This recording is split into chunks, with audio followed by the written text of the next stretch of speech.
Under the flickering haze of the station's overhead lights, a deep Navy SUV glided to a halt at the Horizon Gas and Go. Its engine purred low, like something coiled and waiting. For a few seconds, the desert air stayed still, just dust motes, swirling lazily in the headlights' glow. Then the back door cracked open. A man's figure leaned out and shoved something heavy onto the broken pavement. A striking German shepherd hit the ground hard, claws screeching against concrete as he scrambled upright, dazed. His gaze loyal and aching locked on the man just before the door slammed. The dog bolted forward, paws pressed to the window, tail thumping in panicked hope. Inside, a child's tiny hand reached for him on the glass, only to vanish. The engine surged, and the SUV vanished into the night, exhaust curling like smoke after a fire. The shepherd stood frozen, his noble stance swallowed by fluorescent hum. Minutes dragged, then hours. Rain began to fall, soaking his thick coat. Just before dawn, he heard a distant, broken cry from the woods beyond the pumps. The shepherd turned. One way was the road, the other was the sound of suffering. His decision would change lives. Out where desert met pine, Westbrook, Arizona, hung somewhere between a ghost town and a stubborn survivor. Population 2,486. You trusted the faded sign that hadn't been touched since the copper mine closed in '97. The Horizon Station sat like a last outpost, clinging to relevance. With its buzzing canopy lights and high-priced sodas, Bill Walker had taken it over after hanging up his veterinary scrubs 15 years ago. Now 68, he moved slower, shoulders a little bowed, but his steel blue eyes were still sharp behind bristled white brows. Locals said Bill spoke more to the alley cats out back than the customers, buying scratchers and jerky. They weren't lying. The thing that made him quit vet work had left scars deeper than the ones on his hands. The station was basic to rusty pumps, a dusty little store, and Bill's tiny place tucked in back. Beyond that, where the pavement ended, the Saguaro National Forest took over scrub brush, giving way to towering pine and deep shadows. That German shepherd now parked in Bill's lot. He wasn't some mutt. He was a soldier, 7 years old, posture like a general. Maverick was his name, and he'd been the pride of the Petersons. Coat rich like roasted coffee in shadows. Perfectly trained. Bill had no clue this was the same dog who once dragged Jack Peterson unconscious and bleeding from a crumpled truck just seconds before it went up in flames. The Petersons were Westbrook's golden family. Jack, 42, ran the town's only bank. Emily, 39, taught second grade. And little Madison, age 8, had been raised with Maverick practically at her side. They showed up in parades, smiling in newspaper clippings, giving checks to food drives. Sheriff Carter Thompson, a barrel-chested man with a mustache straight out of 1975, had known the Petersons forever. Hell, he even helped Jack pick out Maverick when he was just a pup, which is why, when that gas station security footage eventually landed on Carter's desk, it shook something loose inside him. Made him start doubting every memory, he thought. With solid morning crept in slow, like someone not sure they were welcome. Thin gray light began crawling across the worn concrete of the gas station as Bill shuffled to the front, steaming mug in hand. He'd barely made it to the counter when he saw the dog, sitting stone still beside pump 2, ears alert, eyes locked on the highway. "Well, I'll be damned," Bill muttered, setting his mug down hard. He'd seen dumped dogs plenty, but not one that looked like it had just stepped out of a military parade. The shepherd didn't flinch as Bill got closer. Just flicked an ear. Bill saw the rain-matted fur, the mud caked to his legs. Yet the dog still carried himself like royalty. "Hey there, partner," Bill said, voice low and calm. "Someone drop you off?" The dog flicked his golden eyes toward him just for a moment, then turned back to the road. Bill didn't see fear in him, or anger.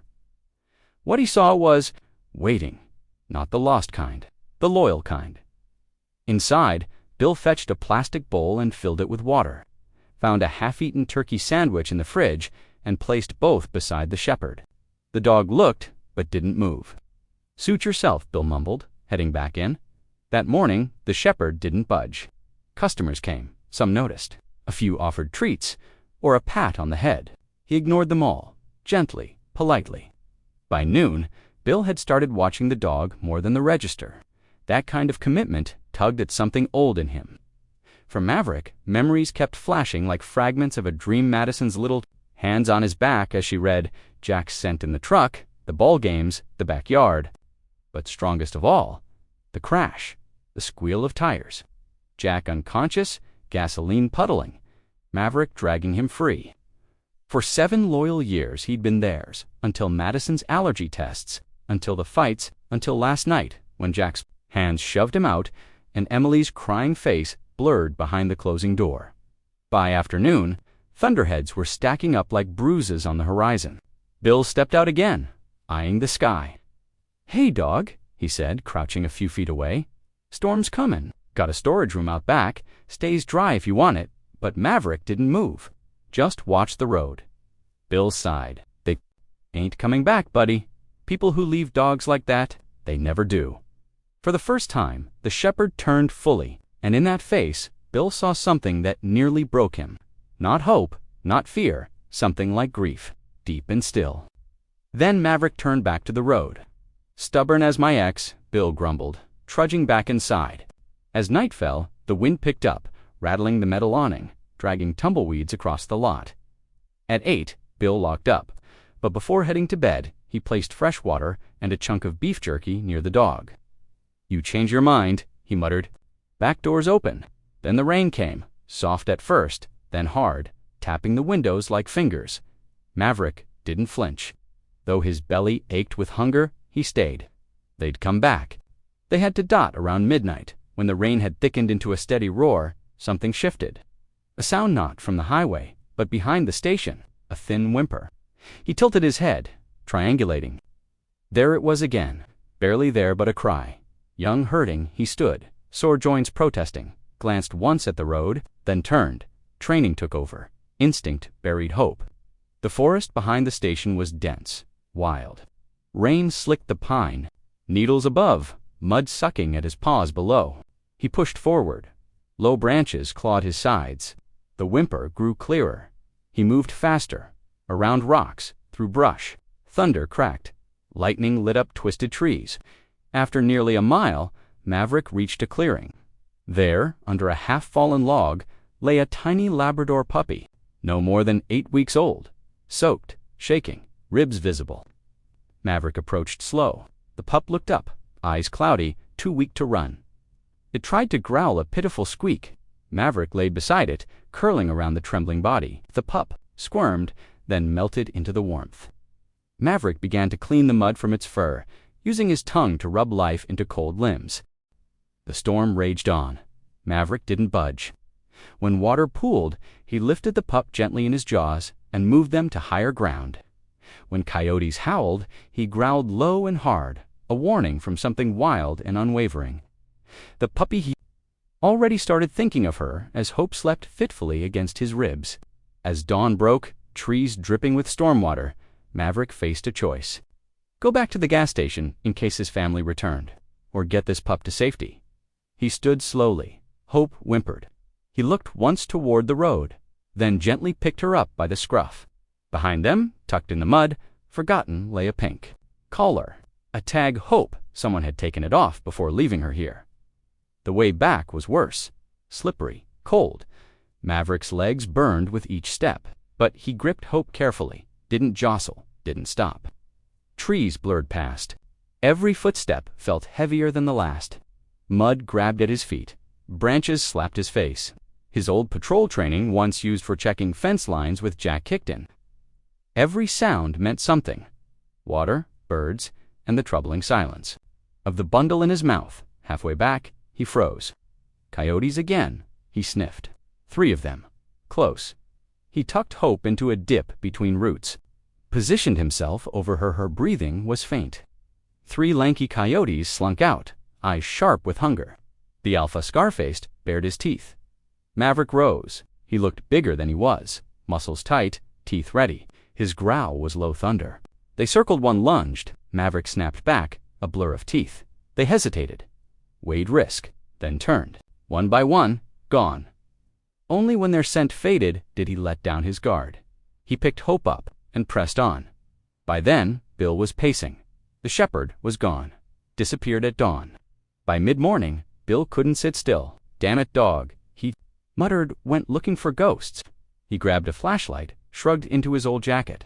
Hold down the fort, he told Alina, the teen who helped weekends. I'll check the woods. She raised an eyebrow. Think he'll come back?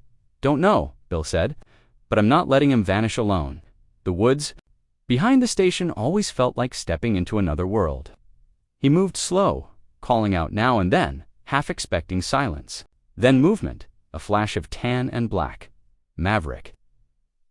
Bill pushed through scrub branches, slapping his face. Then he saw him, the shepherd, ribs heaving, standing in a clearing. There you are, you crazy. Bill froze. In Maverick's mouth was a limp, gold-colored bundle. Sweet mercy, he breathed. The dog stood still, eyes dim but focused. He didn't run, didn't flinch. Bill knelt slowly, voice breaking in the stillness. It's okay, boy. I ain't gonna hurt her. You did real good. Something in his voice-off familiar brought Maverick forward. Step by step, he laid Hope at Bill's feet. Then collapsed beside her, trembling. All the strength he had left spent. Bill's hands, though calloused from years away from the job, instinctively moved with practiced care over the puppy's frail body. Dehydrated, starving, worms, maybe worse. His fingers paused at the raw circle around her neck, proof that a collar had been yanked off not long ago. Somebody dumped you too, huh? He muttered. With the steadiness of a man who'd spent a decade ignoring the itch to return, Bill lifted the pup into one arm and glanced back at Maverick. The shepherd staggered to his feet, wobbled, but stayed beside him as they made their way out of the trees. When they emerged from the woods, the little group gathered out front stepped aside in silence. Alina sucked in a breath at the sight of the soaked, trembling animals. Get me clean towels, Bill ordered, his tone shifting into the no-nonsense authority of his old life. And call Sarah Mitchell. Tell her it's urgent. Inside the cramped quarters, behind his station, Bill cleared off the kitchen table with one determined swipe. Letters, coffee cups, and receipts clattered to the floor. He laid the tiny dog down gently, already unwrapping the towel. Maverick limped to her side and refused to move despite Elena's gentle coaxing. Let him be, Bill said, already checking the pup's gums and temperature. He's earned it. 40 minutes later, a truck fishtailed into the gravel lot. Sarah Mitchell stepped out, brown ponytail swinging, vet bag in hand. She was Westbrook's only practicing veterinarian at 35, having inherited the role when Bill stepped away without a word. Their relationship was polite but distant, strained by questions never asked. Bill, she greeted, walking through the open back door. Puppy. Alina gestured toward the table. He found her, Bill said, nodding. Toward Maverick, who stood guard over the still form, carried her back from God knows where. Sarah's face changed as she listened to the heartbeat. She's crashing dehydrated, sugars bottomed out, lungs rattling. This is serious. She glanced up. She needs 4 fluids, heat, antibiotics. I should take her in. No. Bill's reply came like a hammer. We treat her here. Sarah's brows rose. You haven't touched a scalpel in 15 years doesn't mean I forgot how, Bill said, steady as stone. That shepherd crawled through hell to get her here. I'm not tearing them apart now. There was something in his voice that made her pause, then nod. All right, but I'm running point on this. For the next hour, the kitchen transformed into a makeshift clinic. For fluids, antibiotics, warm blankets, the works. Bill moved with quiet urgency. Maverick stayed locked in place, eyes never leaving the table. If she makes it through the night, Sarah said finally, her tone careful, she's got a shot. Bill nodded slowly, fingers resting on the pup's chest. Then we'll fight through the night. Sarah looked toward Maverick, who finally let Alina rinse his bloodied paws. He's wiped out Bill, probably dehydrated too. Name's Maverick, Bill said quietly, surprising even himself. Figured he's earned it, and her. He looked at the golden fluff, now breathing easier beneath the towel. Hope seems right. Sarah lingered at the doorway before leaving. Most dogs would have ditched the runt and saved themselves, she said, nodding toward Maverick. Didn't that make some different? After she left, Bill sat down beside the table. Maverick lay nearby, eyes heavy but still alert. He let Alina offer water and bits of chicken. Go lie down, Alina urged Bill. You need rest. Bill didn't move. His voice was low, almost like a confession. I left one behind once, a patient. Never again. As night deepened, whispers spread across Westbrook. A shepherd with battle scars, a dying puppy, and a gas station turned animal ward. Folks showed up bearing gifts, kibble, blankets, cash. Bill accepted it all with gruff nods, guarding the quiet like a soldier at watch. By midnight, rain whispered against the glass again. In the dim kitchen, Bill sat silently, eyes on the shepherd. "They're not coming back, you know," he said softly. Maverick looked up, expression unreadable. "People who ditch animals like that, they've moved on. Didn't even look back." Bill reached out slowly, hand trembling as it touched. "Fur. I know that feeling. Waiting for something. Someone that's already gone." Maverick didn't flinch this time. He lunged a little into Bill's hand. No miracle, no full trust, but maybe the beginning of something. On the table, Hope twitched in her sleep, paw stretching toward the warmth beside her Dot. Outside, unseen behind the rainfall, a dark SUV rolled past the station, its windows fogged. A woman inside peered through the glass at the hand-scrawled sign. Closed, emergency. No one stirred, no one saw. But by sunrise, Hope had stabilized enough to hope.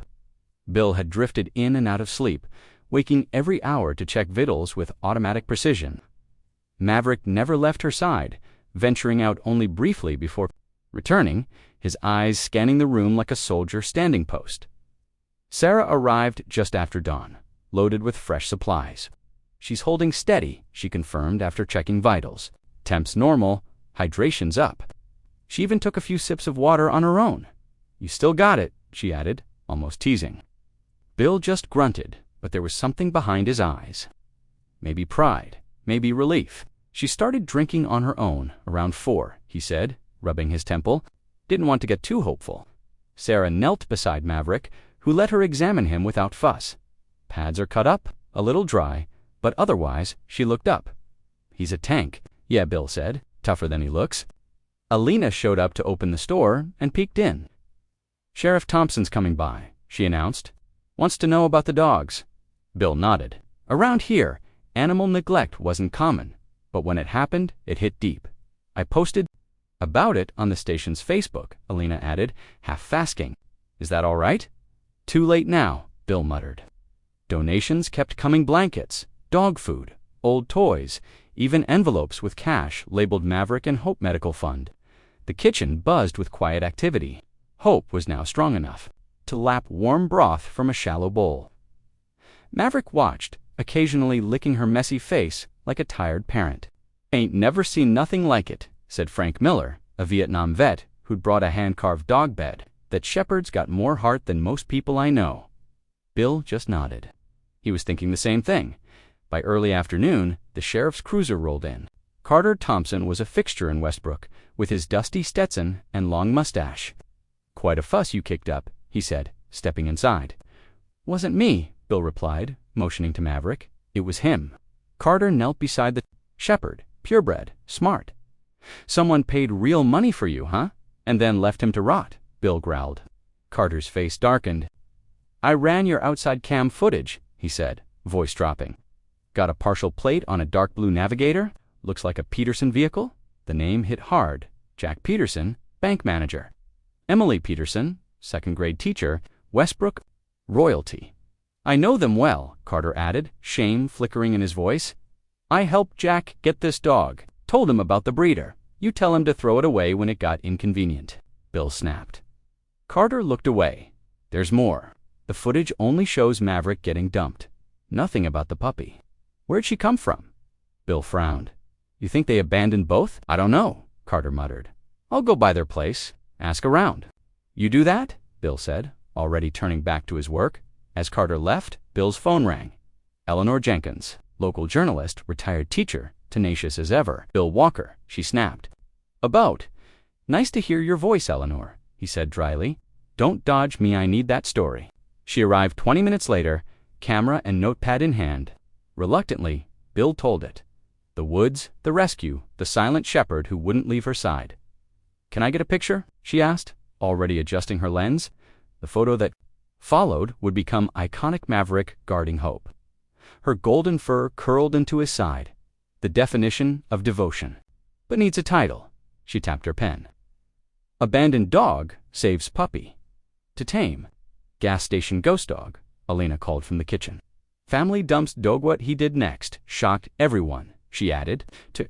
Long, Eleanor mused, but punchy. I'll make it work. Packing up, Eleanor paused beside Bill. You've been more alive these past 2 days than anyone's seen you in years. Some things don't let go, Bill, she added. Sometimes they come back when you least expect it. That night, Hope moved to the floor beside Maverick, curled into the carved wooden bed. The shepherd rested easier, no longer stiff with worry. Sarah came back to check in. She's strong, she said. Still not out of danger, but she's a fighter. Bill nodded, watching Maverick adjust Hope's position with his nose. Sarah tilted her head. You think about what's next. What do you mean? Them, she said simply. Together? Separate? Bill's stomach tightened. He hadn't thought that far. Before he could answer, Alina burst into the room. Guys, look, she said, holding up her phone. The social media post had exploded thousands of shares. A message from a local news station requesting an interview. We went viral, she said, Bill's eyes narrowed. No interviews. Not now, Sarah began. It could help for legal fees, medical care. The word legal made Bill's jaw clench. You think the Petersons might come for him? Legally, they could try, Sarah said. They ditched him, Bill growled. I know you know, but... Belle chimed up front. Alina peeked out. It's Madison Peterson, she whispered, alone. Bill went stiff. Maverick raised his head. She's crying, Alina added. Mr. Walker, Bill exhaled. 5 minutes? Madison, 8. Years old, all tangled curls and red-rimmed eyes, stood holding a stuffed rabbit and a wrinkled paper bag. Is he here? She asked, voice cracking. Bill stepped aside. Her eyes landed on Maverick and Hope. Maverick, she gasped, running forward. Maverick's ears twitched. His tail thumped once hesitant recognition, wrapped in hurt. Maverick? Didn't move, didn't wag his tail or growl. He just stood there, firm as a statue, shielding Hope with a quiet authority. Not hostile, but not exactly inviting either. Madison slowed to a halt a few paces away, suddenly unsure. He hates me, she murmured. He's guarding the pup, Bill replied, softer than he meant to be. Why are you here, Madison? Does your dad know you snuck out? She gave a little shake of her head. I rode my bike. They think I'm at Sophie's. Her lip quivered. I didn't want them to get rid of Maverick. I begged, but Dad said my allergies were too serious. So he just ... left him. At a gas station in the dark, Bill's jaw clenched, heat rising. Madison's eyes shimmered with tears. He told me Maverick went to a special place, a farm where dogs run free. But I heard them this morning. They were talking about the newspaper, and people saying bad things. She looked up, her voice barely a whisper. Did Maverick really save a puppy? Bill nodded slowly. He carried her all night through the woods. She was very sick. Madison's eyes brightened through the tears. That sounds like him. She gave a shaky smile. He's the bravest dog I've ever known. He saved my dad's life once in a car crash. It was on fire and everything.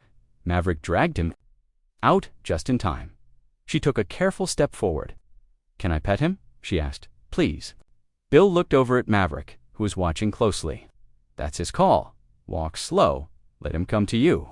Madison crept forward, hand out like a peace offering. Hi, Maverick, she whispered. I missed you. After a pause, Maverick eased his neck forward, letting her fingers brush his fur.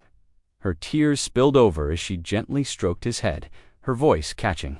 I brought you something. She opened a paper bag, revealing a beat-up tennis ball worn from years of use. And these, she pulled out a little Ziploc bag of dog treats. Been hiding M in my room. Watching her, Bill felt a knot in his chest he didn't know how to name. Madison laid the ball and the treats gently next to Maverick, then turned her eyes toward the puppy. She's so little, she said softly. What's her name? Hope. That's beautiful. But her face darkened a shade. Did someone dump her too? Bill hesitated, not sure how much to say. Looks that way. That's so wrong, Madison said, eyes wide with the steel certainty only kids possess. You don't throw away dogs." "No," Bill agreed quietly, "you don't." Just then, a sharp honk echoed outside, and Madison flinched. "That's my mom," she gasped. She probably called Sophie's house and figured it out. Panic hit her face. "Please don't tell her I was here. She'll lose it." "You'd better get moving," Bill said, nodding toward the side door. "This stays between us." Madison gave Maverick one last pat. "Bye, Maverick. I love you." She ran toward the door, then paused. "Mr. Walker, will you take care of him?" "I will," Bill said, surprised by how easily the words came. When she was gone, he dropped into the chair, the emotional weight of it all pressing down hard. "That's an understatement," Bill muttered. His phone buzzed. Sheriff Thompson's name lit up the screen. Bill Carter's voice was tight. "We need to talk." "I just reviewed the full security footage from that night. The Petersons didn't just abandon Maverick, the tape shows. Emily Peterson, going back to the car, pulling out something small, wrapped in a blanket, and leaving it near the woods." Carter's voice hardened. They ditched both dogs. Bill's gut turned. The puppy. Madison didn't say anything. "About another dog?" "I asked around," Carter said. "They had a golden retriever named Daisy. She was pregnant, vanished a few weeks ago. Jack said she ran off. My guess? Complications. Vet bills. They didn't want to deal with it, so they left the pup, the only one that made it." Bill's mouth went dry. He couldn't even speak, rage crawling up his throat like fire. "I confronted Jack," Carter went on. "At first, total denial. Then he said it was temporary, that he meant to come back for Maverick." Bull Bill snapped. "Exactly what I told him. I mentioned the security footage. He got defensive, started ranting about slander and lawyers. His reputation, his damn job at the bank." "Let him bring the lawyers," Bill growled. When the call ended, he relayed everything to Sarah. Her face grew grim. If he's that desperate to save face, he might try to reclaim Maverick legally, claim he's still their dog. "They dumped him like trash," Bill said, loud enough to make Maverick lift his head, "and they left a puppy to die alone." Sarah looked worried. "You'd be surprised how the law sees it. Without evidence of abuse, pets are property. The Petersons have money and ties." "Then we fight," Bill said, not even recognizing his own voice. "Whatever it takes." As dusk settled across Westbrook, word spread like sparks on dry brush. Everyone was talking. By sundown, the story had morphed into legend. In some versions, Jack tried to drown the puppy, and Maverick had saved her. But through it all, Maverick remained unchanged, calm, quiet, focused only on hope. The puppy curled against him. His old world, the one he waited for at that gas station, was gone. And in its place, something fragile and new had started to form. When Bill did his last check of the night, fixing Hope's blanket and refilling water, he crouched beside the shepherd. "We're in for a fight, boy," he murmured. "But if you're in, I'm in." Maverick looked up, steady as stone. In those amber eyes, Bill saw a reflection of his Una man, who'd been left behind but refused to stay broken. The Westbrook Gazette hit porches at sunrise. Eleanor Jenkins's headline stretched across the top: "Family abandoned dog at gas station." But what he did next shocked everyone. Beneath it, a photo of Maverick guarding Hope, strong, noble, gentle. The piece didn't name the Petersons, but everyone knew. A prominent family from town. It wasn't hard to figure out. By 9 a.m., Horizon Station had turned into something like a pilgrimage site. Cars packed the road. Folks came with bags of dog food, blankets, envelopes of cash, some just two. See the heroes, Bill, overwhelmed, stayed in the back with the dogs. Alina handled the crowd. "It's turning into a zoo out there," Sarah said as she stepped inside for her rounds. Bill sat cross-legged beside Maverick, laptop open, rubbing the dog's head as he scrolled. "Reading Arizona law on abandonment," he said. Trying to figure out our options, Sarah checked on Hope. Her eyes were brighter, body steadier. "Appetite strong. She's bouncing back fast," Sarah said. "Couple more days and she'll be out of the woods." She peeked at Bill's screen. "Rarely enforced, and it doesn't automatically mean they lose custody, but pets are still property under the law." He snapped the laptop shut, frustrated. "Not everyone thinks like that," Sarah said, nodding toward the crowd outside. "They see these dogs as family." Their conversation broke off when Alina popped in. "Mr. Walker, There's someone here you might want to meet. Lisa Brennan. She's an attorney. Lisa Brennan didn't need an introduction. Mid-60s, silver hair, crisp sushi, looked like someone used to winning. She shook Bill's hand with a firm grip. Sorry to barge in. I read the story and thought, might be able to help. Help, Bill echoed. I'm a retired corporate lawyer, but I've done pro bono work with animal cruelty cases. From what I've read, this one's going to need support. She crouched, making gentle eye contact with Maverick, especially if the former owners try to claim him again. She emphasized the last part with subtle disgust. After she'd introduced herself to Sarah and acknowledged Maverick respectfully, Lisa pulled a folder from her briefcase. The Petersons have influence and connections. If they file a replevin action, they could demand the return of what they'll call property. Bill's face darkened. They're not getting these dogs back. Agreed, Lisa said firmly, but sentiment doesn't win court cases. We'll need a plan, proof, and the support of this town. She gestured toward the front. And from what I can tell, you already have that.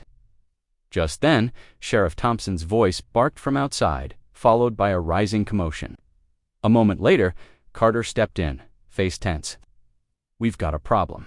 The Petersons just filed an official complaint accusing you of theft. Theft, Bill barked. They abandoned him. I know, Carter said, exasperated, but they're saying it was temporary, that they were always planning to come back. Lisa stepped forward smoothly. Sheriff, I'm Lisa Brennan, representing Mr. Walker. Did the Petersons provide proof of ownership? Carter blinked. They brought breeder papers. And the puppy, Lisa asked, tone sharp. Are they claiming her too? Carter shifted. Jack says he doesn't know anything about a puppy. Lisa scribbled a note.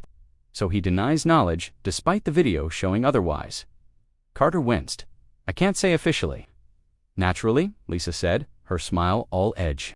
Tell the Petersons their complaint is on record, but Mr. Walker will retain custody pending legal clarification, including potential criminal charges. After Carter left, clearly relieved, Lisa turned to Bill. We bought ourselves time, but not much. They'll push for a hearing fast. She was right. By that afternoon, a court summons arrived. Judge Blackwell. First thing tomorrow. The news spread, sparking outrage. While most backed Bill, a small group friends of the Petersons claimed it was all overblown.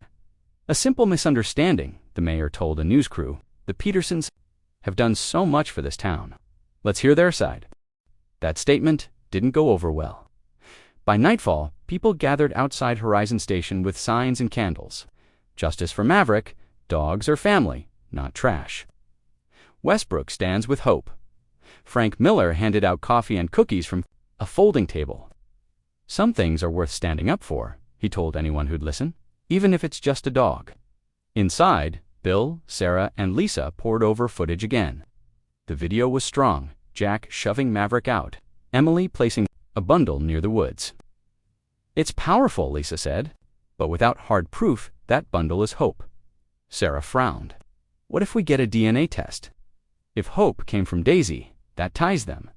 Maybe, Lisa replied, but it'll take time and money. Bill pointed at a frame. Here are Millie's unwrapping something. Looks like a collar or a ribbon. A collar. Lisa leaned in, eyes narrowing. That's something, she murmured. If we can find that collar, we've got a direct link. It's got to be somewhere out there, Bill said, gesturing toward the thick pine woods beyond the porch. Between here and the spot where Maverick found the puppy, the idea was a long shot. Finding a single collar in miles of rain-soaked forest was like looking for a coin in a muddy riverbed. Still, as the trio considered their next move, Maverick, who had been lying quietly beside Hope suddenly, stood. He didn't stretch, didn't sniff around. Instead, he stared straight at Bill, then walked to the back door and paused, waiting. Is it, boy? Bill asked, confused, rising to let him out. But the dog didn't sprint for a bathroom break. He just stood there, eyes flicking from Bill to the tree line. Sarah said slowly, almost in awe. I think he's trying to lead you. Bill might have laughed if this had been any other week, but nothing had been normal lately, and this dog had already proven he was no ordinary pet. You're saying he knows what we're looking for. I'm saying he gets more than we think. Sarah glanced out the window. What's the harm in following? Which is how, 20 minutes later, flashlight in hand, Bill found himself trailing Maverick into the dusky woods, Sarah just behind. The shepherd moved like he had a blueprint in his head, pausing only to make sure they kept pace. His pace never wavered, his posture never drooped. Almost a mile in, Maverick halted in a small clearing half-covered by a fallen cedar, the same spot he'd discovered the starving puppy. He sniffed the ground in slow, deliberate circles, then began pawing. At a clump of dark, wet soil, Bill knelt down, lighting the spot with his flashlight. Mud splattered his jeans as Maverick dug. Then, something pink broke the surface. Bill reached in and pulled it free, a collar, small and heart-shaped, caked in dirt. "No way," Sarah breathed as he wiped it clean. One side read Hope, the other Peterson, minus 555,142. "That's their number," Bill muttered, his hands trembling. They named her Hope, gave her a collar, and dumped her like trash. They sealed the collar in a plastic evidence bag and hiked back toward the station, where Lisa was waiting. When she saw it, her entire demeanor shifted. "This," she said, holding it up to the light, "changes the entire case." Now it wasn't just a custody fight. Now it was evidence of abandonment, physical proof that the Petersons weren't just negligent. They were liars. She took high-res photos, documenting every angle. This punches holes in everything they've claimed. Judge Blackwell won't brush this off. While Lisa updated the case files, Bill noticed Maverick acting strange. The dog was back beside Hope, but wouldn't relax. His ears perked. He stared at the front window like he could hear something none of them could. Then came the low growl. Bill stood, went to the blinds. Outside, the station parking lot looked deserted, decks at 4 Frank Miller's truck and a couple cars from volunteers. Then, out of the corner of his eye, movement, a figure slipped between cars. Then another. "Call Carter," Bill said sharply. "To Sarah, we've got company."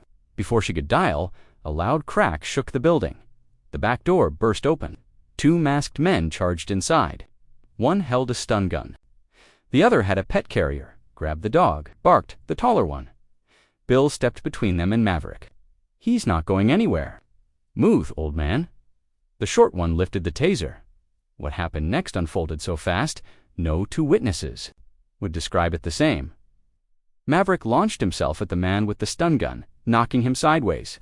The taser flew from his grip as he screamed in pain. The other man lunged with the carrier, but Maverick twisted midair and planted himself like a wall between Hope and the attacker. Lips curled back in a snarl. Bill grabbed a steel flashlight from the counter and slammed it into the second man's shoulder. He staggered, dropped the carrier, and bolted. The first man, still tangled with Maverick, lost his mask. Bill froze. "Ryan Cooper?" he whispered. Jack Peterson's brother-in-law. Minutes later, sirens split the night. Sheriff Thompson and 2 deputies arrived to find Maverick holding Cooper in place, refusing to release him until Carter gave the command. The other man was gone. Vanished into the woods. Carter surveyed the chaos grimly. Attempted break-in? Assault? Attempted dognapping? Bill nodded, checking Maverick for wounds. He didn't say who sent him. He didn't have to, Carter muttered. The whole thing threw gasoline on the upcoming hearing. By morning, the media had descended. TV vans lined the courthouse steps. What started as a minor civil dispute had exploded into a headline-grabbing scandal. Judge Harriet Blackwell entered the courtroom just after 8, the gallery packed with locals. Her reputation as the Hammer was well-earned, and her mere presence silenced the chatter. "This is a court of law, not a tabloid circus," she warned. "Anyone disrupts again, they're gone." She scanned the room, pausing on the Justice for Maverick pins dotting the crowd. Peterson versus Walker. Emergency property claim hearing. All present. Jack and Emily Peterson sat rigidly. Beside their lawyer, James Thornton, a slick Phoenix attorney with a $1,000 watch and zero warmth. Jack looked stiff, trying to stay stoic. Emily's eyes were puffy, locked on the table at the defense table. Bill sat beside Lisa Brennan, who wore a simple navy pantsuit and a calm, sharp expression. Bill looked worn but determined. Thornton stood first. "Your Honor, this is simple. My clients are the right. Shadowlands Maverick unlawfully held by the defendant." "And how did Mr. Walker acquire this dog?" "There was a miscommunication. Thornton said smoothly. Due to a family emergency, my clients left the dog temporarily. Mr. Walker seized him before they could retrieve him. Judge Blackwell raised an eyebrow. Ms. Brennan? Lisa stood. There was no misunderstanding. At 11:43 p.m. on June 3rd, Mr. Peterson is recorded dumping the dog at Horizon Gas. He drove off without a glance. Exhibit A includes that footage and witness statements. Blackwell reviewed the folder quickly, then looked back at Thornton. Explain. The footage, Thornton cleared his throat. The situation lacked context. Their daughter Madison has severe allergies. They were rushing to the ER in the chaos. They made a temporary decision. Temporary, the judge repeated. When did they plan to reclaim him? The following day, but by then, the scene had escalated. Lisa leaned forward. No ER visit is recorded from Madison on June 3rd or 4th. No call was made to authorities. And the worst part, she held up a pink collar in an evidence bag, recovered last night behind Horizon. It says Hope with the Petersons' number. A hush fell over the room. Lisa's voice softened, but her words cut like glass. Security footage filed this morning shows Mrs. Peterson placing a bundled shape in those woods minutes after leaving Maverick. Judge Blackwell leaned forward.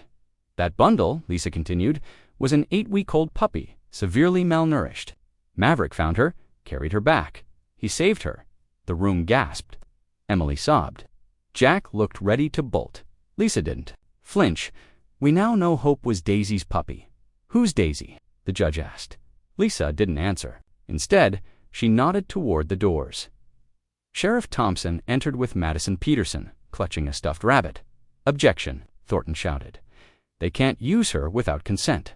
She's not testifying, Lisa said. She's in protective custody. Sheriff Thompson brought her for corroboration. Judge Blackwell knelt to Madison's level. Honey, do you know this caller? Madison nodded. It was Hope's. She was our last puppy. What happened to the others? They died, Madison whispered. Daddy said Hope was too expensive. And Maverick, they said he went to a farm. Tears streamed down her cheeks. I didn't know they were lying. Silence filled the courtroom. Judge Blackwell sat back, removed her glasses, rubbed the bridge of her nose. In 26 years on this bench, I've seen a lot, she said quietly. But this is cruelty, plain and calculated. You abandoned not one, but 2 dogs, then lied about it repeatedly. She turned to Bill. Are you all right, Mr. Walker? He touched the bandage on his brow. Just a bump, Your Honor. Sarah winced in her seat. Only she had noticed Bill's labored breathing the night before, signs he brushed off as stress. Judge Blackwell stared at him, unconvinced. I'm granting you temporary custody of both animals, permanent disposition to be determined. She turned coldly to the Petersons, and I'm forwarding this to the DA's office. Charges may include animal cruelty, abandonment, and false reporting, possibly more. Court adjourned. Outside the courthouse steps buzzed with reporters, townsfolk, and gawkers. Bill stepped out beside Lisa Brennan, blinking into the flash of cameras that stuttered like lightning in the bright Arizona morning. Microphones jabbed toward him like spears. Elbowing her way to the front, Eleanor Jenkins, her press badge hanging visibly, called out, Bill, how do you feel about the ruling? Notebook ready. Lisa stepped in swiftly. Mr. Walker appreciates Judge Blackwell's thorough review of the evidence. That's all we'll say for now, while the possibility of criminal charges remains. She ushered Bill away, cutting through the noise and questions with practiced calm until they reached Sarah's pickup idling at the curb. Once inside, Bill collapsed into the seat, the fight draining from him like water from a busted pipe. The weight of the trial and its aftermath sank deep into his bones. You look spent, Sarah noted, as she steered away from the crowd. When did you last sleep more than an hour? Bill gave a dismissive wave. I'm all right. I gotta get back to the dogs. Elaine is with them, Sarah reminded him. And Frank's standing guard till we get back. She studied him, sideways. That cut on your forehead's not what's got me worried. You clutched your chest last night, remember? Just winded, Bill grumbled, hand drifting to his chest. Not built for midnight brawls anymore. Indulge me, Sarah said firmly.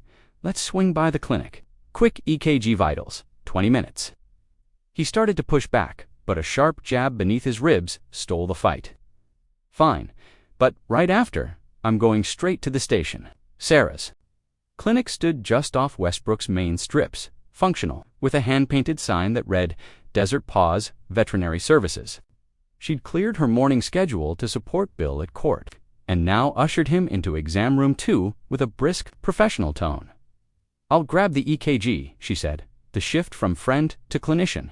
Immediate Bill didn't argue. His silence made her stomach tighten more than anything else had. She attached the electrodes, noting the pallor in his skin, the fine sweat clinging to his brow despite the AC.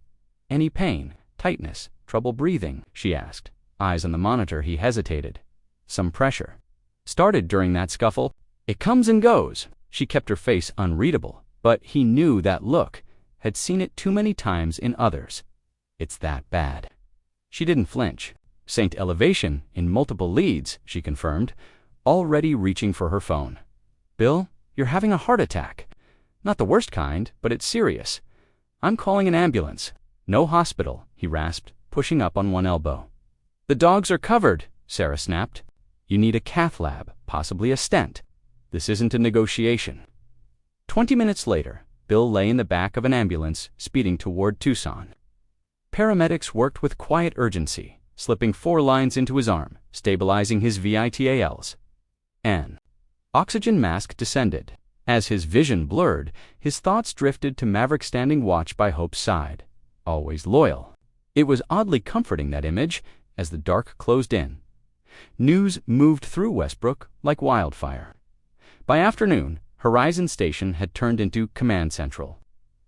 Volunteers buzzed around like worker bees, some tending to the dogs, others coordinating hospital visits. Alina organized rotating shifts. Frank arranged transportation to the hospital 40 miles out. Sarah stayed with Bill through emergency surgery. The diagnosis? A major blockage in the left anterior descending artery, nicknamed the Widowmaker. A stent was inserted, blood flow returned, but recovery would take weeks. He's stable, Sarah told the cluster gathered at the station, but he'll be in ICU overnight. Best case scenario, he's home in a few days. But he won't be fit to care for the station, or dogs, for at least a month. The update sucked the energy from the room like air from a punctured tire. Maverick, sensing something had changed, paced anxiously between Hope's crate and the back door. He knows, Alina whispered to Lisa Brennan, who was helping organize supplies. Of course he does, Lisa murmured. Dogs always know. But now what? Alina asked. Bill's the legal guardian for both dogs. He can't handle it alone. We form a care circle, Eleanor Jenkins declared, breezing in like a woman with a plan. At 75, she had long since stopped merely reporting the news now, she made it. I've spoken with Sheriff Thompson, she said. He's open to a temporary guardianship agreement while Bill recovers. Within the hour, the back room became a war room. Schedules were drawn up, tasks divided. Sarah would handle medical oversight, especially for Hope, who still needed post-trauma care. Alina would run daily operations. Volunteers signed up for walking, feeding, and playtime. What about protection? Frank voiced the concern no one else had yet dared say aloud. Those Peterson boys still got friends here. That Brekeen proves they'll play dirty. I spoke with Judge Blackwell, Lisa added. She issued a temporary restraining order. No one from the Peterson or Cooper families can come within 500 feet of Horizon or the dogs. Papers? Nice, Frank growled. But paper won't stop a bullet, which is why I've hired security, Eleanor said crisply. My nephew owns a firm in Phoenix. He's sending 2 off-duty cops tonight. And the money? Alina asked. Always practical. Security, medical bills, food supplies. Sarah answered. The donation funds up to 15 grand. I can cover some expenses from the clinic emergency fund. You won't have to, came a quiet voice from the doorway. All eyes turned. Madison Peterson stood just inside beside a dignified woman whose very posture radiated wealth and quiet power. Sheriff Thompson trailed behind. This is my grandmother, Mrs. Margaret Reed, Madison said, voice small but steady. She wants to help Maverick. Margaret stepped forward. My daughter and her husband's actions are unforgivable. I've spent the day with CPS and Judge Blackwell arranging temporary custody of Madison. While that situation's resolved, she placed a leather folder on the table. I'm prepared to set up a trust to fund care for the dogs, Bill Walker's medical expenses, and operations at Horizon Station. I also own property next door, fenced and secure deal for the dogs while Bill recovers." Skepticism rippled through the room. "Mrs. Reed," Lisa began cautiously. "Given the family's history, I am not the Petersons," Margaret said, her tone clipped. "I raised my daughter to respect all life. Whatever changed in her wasn't me." She turned to Madison, who wiped her eyes and stepped forward. "Maverick saved my dad once," she said, trembling. "When his car crashed and caught fire, Maverick pulled him out. He's a hero, and they dumped him at a gas station like trash." The room stilled. "She's been asking to see the dogs," Sheriff Thompson offered. "I figured Mrs. Reed might help with that, despite the restraining order." Sarah knelt to Madison's level. "He might be confused, maybe scared. You sure you're ready?" "I know," Madison whispered. "I just want to say I'm sorry, and I love him." The group conferred and agreed. Sarah led them to a quiet corner where the dogs rested. Maverick's head rose instantly, amber eyes locked on Madison. Adults stiffened. Madison stopped, trembling. "Hi, Maverick," she said softly. "I missed you." He didn't move at first, just stared. Then, slowly, he stood. He approached, sniffed her hand, and leaned his head into it. Not playful, not exuberant, just ... accepting, forgiving. Madison's tears fell freely as she stroked him. "I'm sorry," she choked out. "I didn't know what they were going to do." Hope, curious, tottered over. Madison giggled through tears. "She's so pretty. Can I pet her too?" At Sarah's nod, she knelt and rubbed behind the puppy's ears. "Hi, Hope. I'm Madison." Margaret pulled Sarah aside. "My offer stands. These animals and my granddaughter need healing." "We'll speak to Bill when he's stronger," Sarah replied. "It's his call, of course. But maybe regular visits." "Under supervision, yes," Sarah said. Madison sat on the floor, Hope in her lap. Maverick beside them, three beings stitched together by heartbreak. Sarah whispered, "We can make that happen." As Margaret and Madison left, the girl turned. "Back Grandma says Mr. Walker saved the dogs. Now he's sick because he protected them. Who's going to protect him?" The room went silent. Eleanor answered first. "We are, sweetheart. That's what a town is for." 6 weeks flew by in a blur of healing and change. Bill's recovery was longer than expected due to a minor infection and age-related complications. When he finally came home, he barely recognized Horizon Station. "What the hell happened to my gas station?" he barked as Sarah pulled into the lot. She grinned. "Community happened. Ella's been updating you for weeks." "Hard to text with these damn fingers," he muttered. "I told her, just the basics. Dogs, okay, business, running, no Peterson drama. Oh, there's been more than that." Right on cue, Alina burst out the door, followed by Frank in a blue apron that read Horizon Helper. Behind them came a crowd, neighbors, volunteers, strangers who'd become family. "Welcome home, boss," Alina beamed, grabbing one arm. "An invalid," Bill muttered, letting them help him up the steps. Inside, the old convenience store had been scrubbed, repainted, and transformed. New shelves, a small coffee nook, and in the Baca glass door marked Desert Paws Veterinary Services Satellite Clinic. "You've been busy," Bill said flatly. From the back room, Eleanor called, "'Bout time you showed up.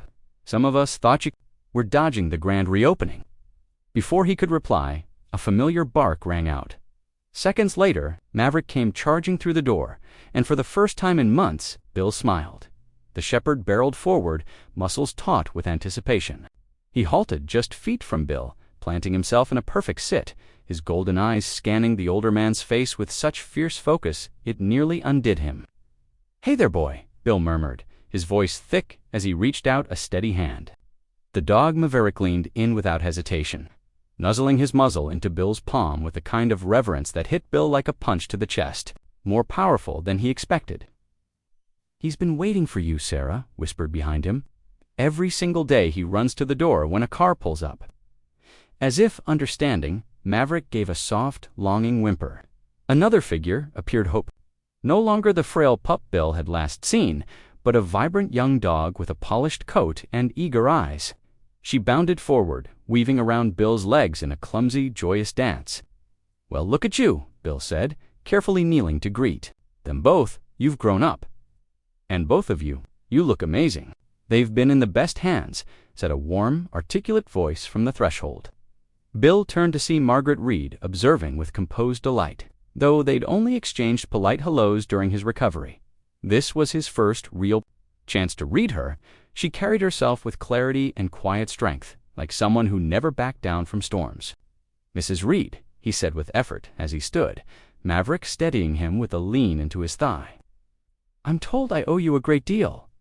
"Oh, not at all," Margaret said easily. "I just helped set the wheels in motion. This community? They did the rest."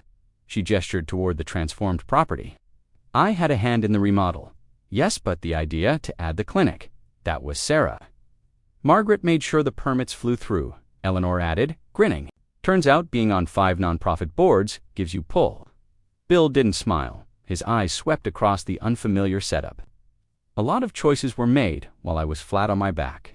The mood briefly darkened until Sarah stepped closer. "Only temporary ones, Bill. If any of it doesn't sit right with you, we can undo it." "Let's sit," Margaret offered smoothly, catching Bill's fatigue. "Maybe with fewer eyes on us." The crowd understood and drifted away with kind nods and murmured farewells, promising to return for the ribbon-cutting ceremony over the weekend. Soon, only Bill, Sarah, Margaret, Eleanor and the 2 dogs remained. They settled around the shaded patio, coffee in hand, thanks to Alina, who slipped away quietly. "So," Bill began, his tone careful, "someone want to tell me what the hell happened to my gas station?" Over the next hour, the women filled in the gaps. After Bill's collapse, folks had come together running the pumps, looking after the dogs. Margaret had bankrolled much of it, hiring help and knocking out a long-overdue renovation list. The vet clinic came out of necessity. Sarah's regular practice was taking hits because she spent so much time at Horizon with the dogs. The build-out gave her a satellite office close to Maverick and Hope. 3-year lease, she said, sliding a folder over. Fair rent. Margaret covered the improvements, and if you hated 6 months' notice, and we walk. Bill sifted through the papers slowly. "Unreadable, and the dogs?" he asked at last. "Mokwidge, mostly here," Margaret said. "We turned the old storage room into a cozy den. Maverick won't leave the lot unless it's for a walk, so it worked out."